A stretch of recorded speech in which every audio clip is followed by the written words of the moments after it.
clase anterior hemos hablado de componentes pasivos, tales como condensadores, resistencias, inductores o bobinas. En esta clase vamos a hablar de semiconductores. Y el primer semiconductor que vamos a ver es un diodo. Hay varios tipos de diodo. Por ejemplo, la forma física sería esta de aquí, esto sería un diodo. Y os voy a mostrar, antes de empezar con la explicación, otro diodo, la forma física que podemos encontrar un diodo.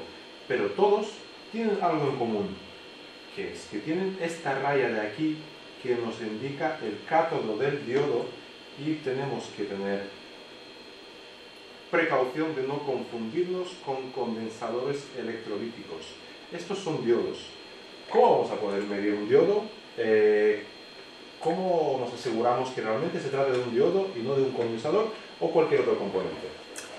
Primeramente, cuando empiezas en la electrónica, alguna vez te va a ocurrir que tengas la duda si eso es un condensador o un diodo. Con el paso del tiempo dejas de tener esas dudas porque prácticamente el diario te ayuda mucho a identificarlo.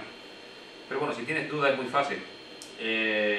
Si coges un multímetro en semiconductores, lo ubicas en el cursor, lo pones donde dice semiconductor y pones el positivo en el ánodo y el negativo en el cátodo, el diodo te va a mostrar la caída que tiene en esa posición, en ese lugar. Lo vamos a comprobar ahora mismo. Si la caída es de 0,2 es un diodo de Chorsky, si la caída es de 0,6 es un diodo común normal de conmutación. 0,578. Vale, pues es un diodo común normal y eso está indicando que ese diodo seguramente, bueno, en la posición que lo veo al lado del conector de la batería es ese, ¿no? Sí, correcto. Vale, pues entonces ese diodo está protegiendo la entrada de la batería, está en inversa. Se suelen utilizar los diodos en ese caso, diodos Zener. En ese caso tendrías puede ser un diodo Zener, un diodo supresor de voltaje, que también puede ser, o también se suele utilizar un tipo de diodo para evitar las descargas electrostáticas. Estos diodos en inversa tienen como característica que tienen unos niveles de ruptura en inversa del orden de los 1000 voltios. Vale, una descarga electrostática cualquiera, y justamente está muy cercana al conector justamente por la posición, una descarga electrostática cualquiera puede superar los 4000 o 5000 voltios.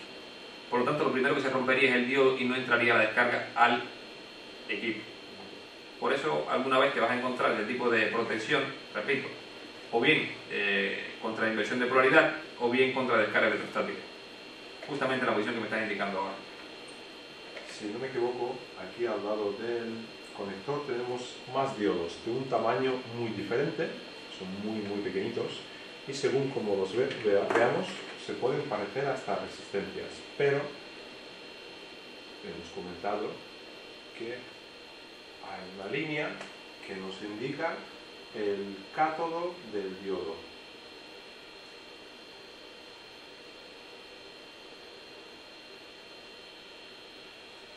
Que es justo lo que estamos viendo aquí. Esto de aquí sería el cátodo del diodo, este sería el cátodo del diodo, a lo mejor en el microscopio no se ve perfectamente, pero si yo aquí en la cámara me refiero, veo esta línea, aquí veo también, y estas letras que están puestas en estos diodos también nos están indicando el cátodo del mismo. Para saber qué diodo es, lo tenemos que medir y tenemos que ver la caída de tensión que tiene. Vamos a comprobar de qué diodo se trata.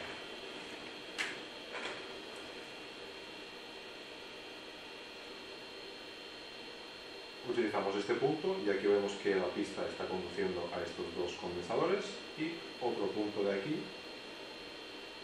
a esa resistencia y que también está conduciendo. Vemos 0,742, la caída de tensión de casi 0,7 voltios.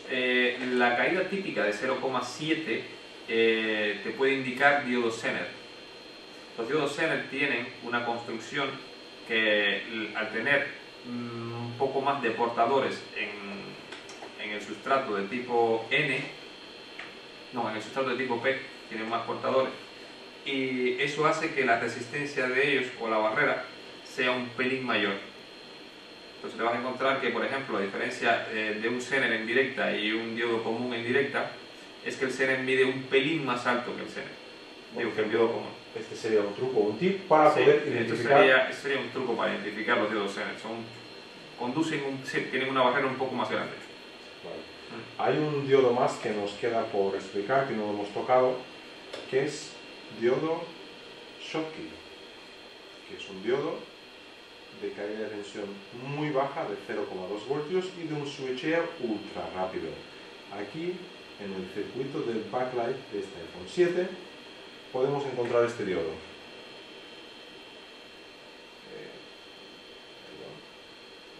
Aquí yo creo que se ve perfecto. Ahora solo falta poder llegar aquí con el multímetro.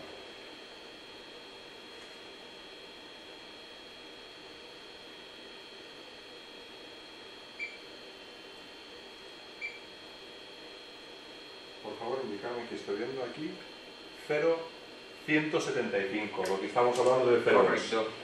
Los diodos de Schottky tienen como diferencia que no tienen sustrato de tipo P, es N metal.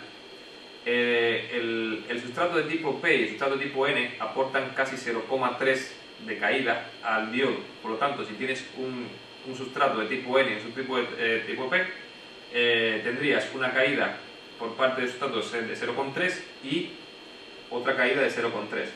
En el caso de, me refiero en el momento de la recombinación de los portadores, los que están dentro de lo que es la barrera. En el sustrato de tipo P, si este diodo no lo tiene, que es N metal, al no haber recombinación, lógicamente se reduce a la mitad, pero menos que la mitad porque no hay una barrera, sino que solamente es la recombinación de lo que el sustrato de tipo N le quitó al metal y se queda en eso, 0,2, muy cercano a 0,2. Puedes encontrarte 0,15, 0,17, 0,18, 0,20 y pocos, pero siempre hay, va a ser muy cerca del 0,2. Sí. Y lo más importante, si son pequeños y si son grandes, porque si te encuentras un diodo Schottky más grande, la caída puede ser aún menor, porque el tamaño físico también determina la conducción de la barrera. Es decir, no es lo mismo que conduzca una barrera del tamaño que conduzca una barrera del tamaño. Perfecto. ¿Vale? Ya hemos visto todos los diodos que existen, que es un diodo normal, un diodo Zener y un diodo Schottky. Correcto. ¿Vale? Faltaría el diodo, el LED, que no lo tienes ahí, Es verdad. que vale, el LED te lo vas a encontrar en muchos dispositivos, justamente prácticamente no hay dispositivo hoy en día que no tenga un LED por algún lugar, el LED de carga, el LED de power, el LED de LED. El LED en realidad es un tipo de diodo que la barrera la hace justamente en función del material que está construido y también en función del material da el color. Es justamente el material quien define el color del LED. Y lo otro que te puedo decir es que cuando estamos hablando de LED, difiere mucho de la barrera del diodo. No todos los multímetros pueden medir las barreras de los diodos actuales, porque puede ir desde los 2 voltios, 1,8, hasta los 3, 3 y pico, 4 voltios de barrera. Entonces, pues, eso es lo que aportaría como reconocimiento a la hora de medir. No voy a hacer que alguien tome un LED y lo mida en ánodo y cátodo y vea que eso se va de lugar. Hay multímetros que no aceptan una barrera tan alta, se quedan en 0,20 y poco, disculpa, en 2,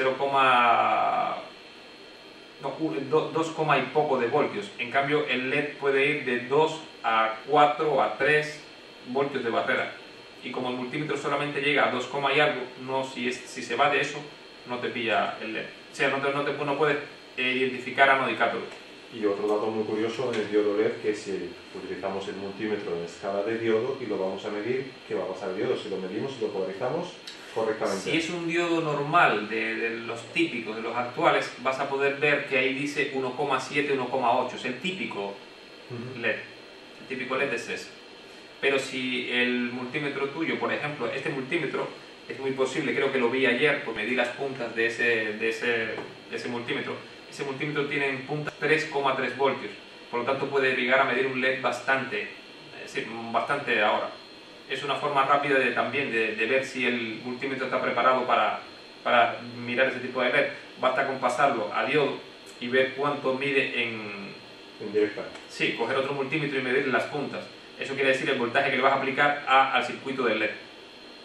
Entonces, bueno, eso es una forma también de ver que si el multímetro tuyo puede, por ejemplo, un LED blanco, un LED azul, tienen caídas, las barreras son más altas. Diferentes. Sí, un amarillo, un naranja, un verde, un azul no.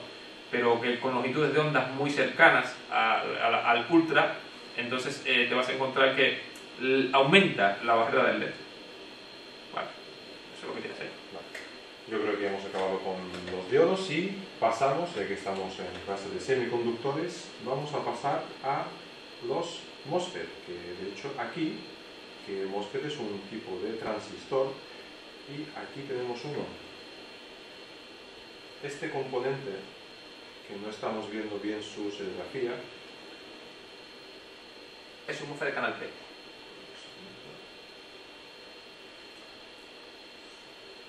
Ahora sí. Ahora estamos viendo la serigrafía y esto sería un MOSFET. Ernesto, ¿cómo los identificamos? ¿Cómo sabemos si es de canal P o de canal N? ¿Y cómo podemos saber también rápido en placa o ver, identificarlo sin un diagrama para decir, se trata de un MOSFET? Bien, la única forma que tienes, los MOSFET por construcción llevan de drenador a fuente o de fuente a drenador un diodo. Hablo de la orientación del diodo. Cuando estamos hablando de un MOSFET de canal N, el cátodo del diodo está en el drenador. En cambio, en el tipo de MOSFET de canal P, el cátodo del diodo está en la fuente. Entonces, si logras identificar cuáles son sus extremos, es muy fácil de identificar también, porque si logras identificar dentro de los 3 puntos que tiene, en realidad tiene tres terminales, fuente, drenador y puerta, y sabes que en el de canal N el cátodo del diodo te queda en el drenador, puedes llegar a identificar cuál es, si es de canal N o canal P. En caso de este es muy fácil identificar que es de canal P porque utilizan la carga de la batería, es decir, el momento en que el diodo conduce, cuando retiras el conector de la clavija, sí, en ese momento el diodo conduce, la fuente te queda hacia el lado de hacia el cátodo, ¿vale? El diodo te queda al revés, hacia la fuente, entonces es de canal P. Entonces, más o menos cuando tienes algo de conocimiento, lo primero que tienes que hacer es anotar estos pequeños detalles, como por ejemplo, MOSFET de canal P, el cátodo del diodo me queda en fuente, MOSFET de canal N, el cátodo del diodo me queda en drenador, y el resto de decir, lo que no lleva el diodo, me quedaría puerta. Por lo tanto, es una forma de identificar un transistor MOSFET que es... O poder medirla en escala de diodo, por ejemplo. Sí, lo que vas a medir es que entre los 3 terminales, 2 de ellos van a conducir en escala de diodo. Eso es. Ahora, luego te va a quedar el terminal positivo en una posición y el negativo en otra. ¿Vale? Eso es lo que te va a quedar. Y así vamos a saber si es de canal N o de canal P. Otra regla, que es muy sencilla, es cuando tú coges y utilizas 2 multímetros. Me lo pasas a diodo, que es donde más voltaje tiene el multímetro. Y tomas el positivo del multímetro y me tocas primero un punto y otro, un punto y otro. Y siempre, cada vez que toques un punto, luego tocas 2 del resto que te queda. Eso mejor en una pizarra, lo podemos explicar otro día, para que veas exactamente lo que ocurre. Sencillamente lo que vas a hacer es polarizar por un momento con el voltaje del multímetro, polarizar el diodo y vas a hacer, polarizar el MOSFET y lo vas a cerrar. Bueno, vas a ver entre fuente y puerta una conducción. ¿Cuál es fuente y puerta? Muy fácil, el diodo. El diodo es el que tiene fuente y drenador. Y luego la puerta es el que no tiene diodo con ninguno de los dos. Por lo tanto, es ahí donde vas a poner poner positivo y tocar uno de los dos y volver a tocar el diodo. El diodo va a dejar de ser diodo y se va a convertir en un cortocircuito. Y de repente, cuando inviertas, va a dejar de ser. Y en ese momento te vas a dar cuenta, si le aplicas el positivo y cierra, es un MOSFET de canal N. Si le aplicas el negativo y cierra, es un MOSFET de canal P. Eso es muy, muy fácil. Creo que podrías añadir algo en la pizarra y explicarlo mejor. pero para esta clase que estamos introduciendo los componentes... Es decir, lo que estoy tratando de explicar en esta clase es que sí hay formas de identificarlo, lo único que lleva un poquillo más de teoría, o sea, tienes que entender un poco más el dispositivo para entenderlo. Como clase, yo creo que lo primero que debo decir es que el tamaño físico o la forma física no define un dispositivo. En este caso, tienes que conocer que al lado del circuito de carga tienes al MOSFET. Si lo has visto en circuito, ya sabes que es un MOSFET de canal N, pero que también hay formas de identificar puerta, fuente y drenador si tienes un mínimo de conocimiento sobre el MOSFET. Aquí, por ejemplo, tenemos el Tigris. Sí, correcto. Este componente es Tigris, y aquí tenemos este MOSFET. La función de ese MOSFET justamente es el de cargar la batería y servir de automático, sistema automático cuando desconectas el cargador. Esas son las dos funciones de ese MOSFET. Hay que decir que en la electrónica, en las placas que vemos hoy en día, porque MOSFET es un tipo de transistor. Sí, correcto. Pero si es verdad que no encontramos transistores bipolares casi en estas placas, ¿nos explicas el por qué no vamos a encontrar casi transistores bipolares? Bien, el transistor bipolar, por construcción, tiene pérdidas, tiene una barrera. La barrera que tiene el transistor crea unas pérdidas de conducción. Además, inclusive cuando estamos hablando de transistores digitales de conmutación, aún así, si lo comparas con relación al cierre de un MOSFET y un transistor digital, te das cuenta de que el transistor digital, mientras más pequeño sea, las pérdidas son enormes. Es decir, es muy poco eficiente al lado de un MOSFET. Inclusive hemos pasado ya en la época actual a unos MOSFET donde el cierre del MOSFET se ha ido a unos resultados casi cero. Estamos hablando de cuando un MOSFET une drenador y fuente, que es el cierre, o sea, el on del MOSFET, o lo que se llama normalmente dentro de una hoja de datos de un componente de este tipo, RDS-ON, el cierre de esa DS, pues es de aproximadamente 0,05, 0,03, 0,4, cuando un transistor puede llegar a tener 1, y algo ohmios en relación con un MOSFET. No tiene nada que ver. Estamos hablando de miliohmios contra ohmios. Por lo tanto, el MOSFET lógicamente le ha ganado al transistor esta carrera, y prácticamente en un futuro, hoy por hoy, vas a ver mucho VDD en vez de VCC. Es decir, la época del transistor ha quedado bastante obsoleta con relación a lo que es el trabajo actual. El MOSFET es mucho más rápido, y lo otro es que por construcción el transistor es un dispositivo que al manejar corriente con corriente, todos los extremos tienen una impedancia. Es decir, el transistor tiene una impedancia cuando vas a trabajarlo. El MOSFET, al tener y trabajar por el sistema de carga de puerta, es decir, por campo electromagnético o por campo eléctrico, no por campo electromagnético, sino por campo eléctrico, el cierre no une la puerta con nada. Hay un cristal que es de dióxido de silicio que deja la puerta completamente aislada, provocando por encima que la puerta no tiene impedancia con relación al resto de las puertas, al resto de los pines, y eso provoca entonces que todavía sea 20 veces mejor. No tiene pérdidas. Bueno. Comparado con un transistor, es un elemento bastante superior. Y también tiene que ver con la eficiencia, que al final es lo que se busca en estos dispositivos. Vale, ahora que hemos visto transistores, bueno, de hecho hemos visto un MOSFET y hemos hablado de transistores, vamos a ver otros circuitos que nos vamos a encontrar en las placas de telefonía, que son estos. Aparentemente, o a simple vista, podría parecer un MOSFET que acabamos de ver, pero... Sí, también tiene 3 pines en ese caso. Claro, pero no es así. A ver, tiene un poquito de resina que podemos retirar, pero esto no es un MOSFET. No. Esto es un circuito de... un LDO. LDO. Ese es el regulador de la cámara. Ese es el que alimenta la cámara principal del equipo. Un LDO, en inglés Low Drop Out, o regulador lineal en castellano, la función que tiene es de entregar una corriente constante dentro de un límite, pero también como dispositivo lleva e incluye muchas pérdidas.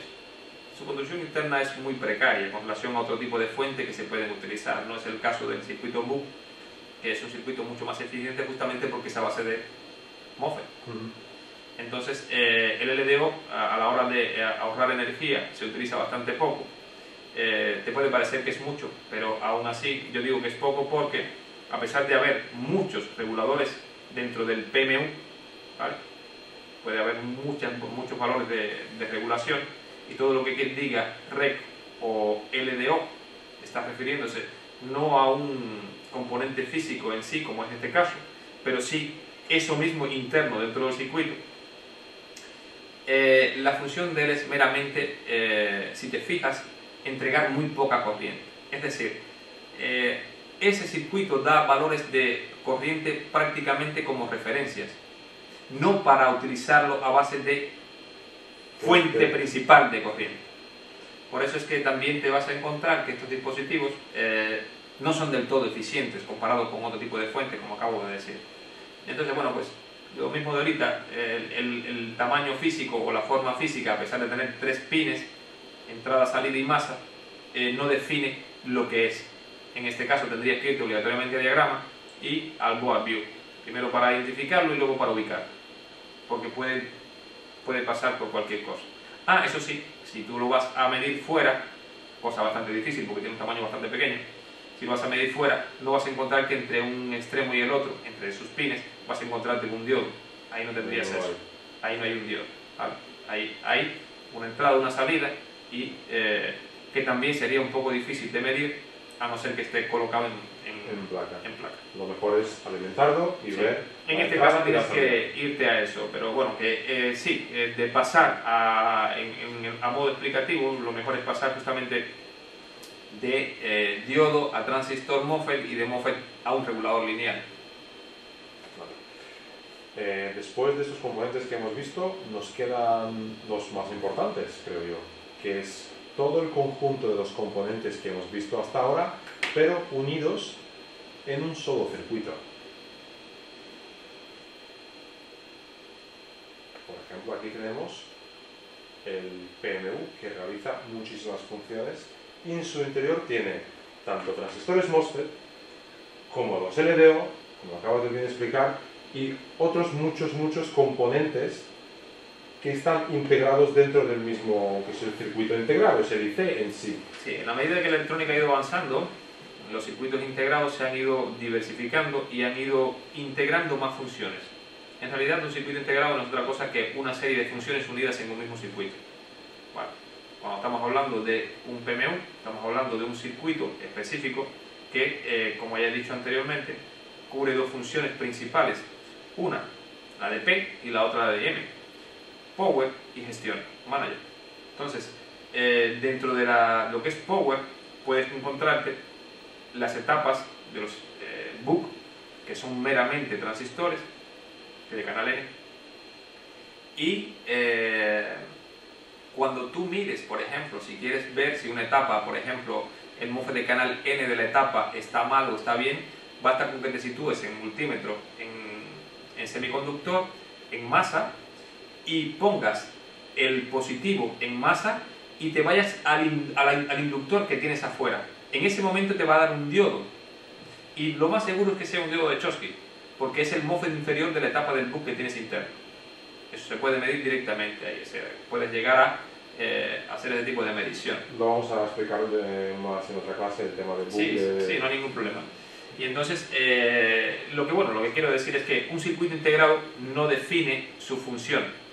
Es un cuadrito, es un encapsulado, es algo que prácticamente, salvo que sepas lo que es, tienes que irte directamente a la referencia que tiene escrita encima, y luego de esa referencia a una hoja de datos. Y esa hoja de datos te dirá para qué está construido y qué función realiza. Aquí podemos ver varios. Los que ya están familiarizados con las placas de iPhone 7, si ven este IC, este componente, pues seguramente sabrán decir que es el administrador de voltajes del baseband. Correcto.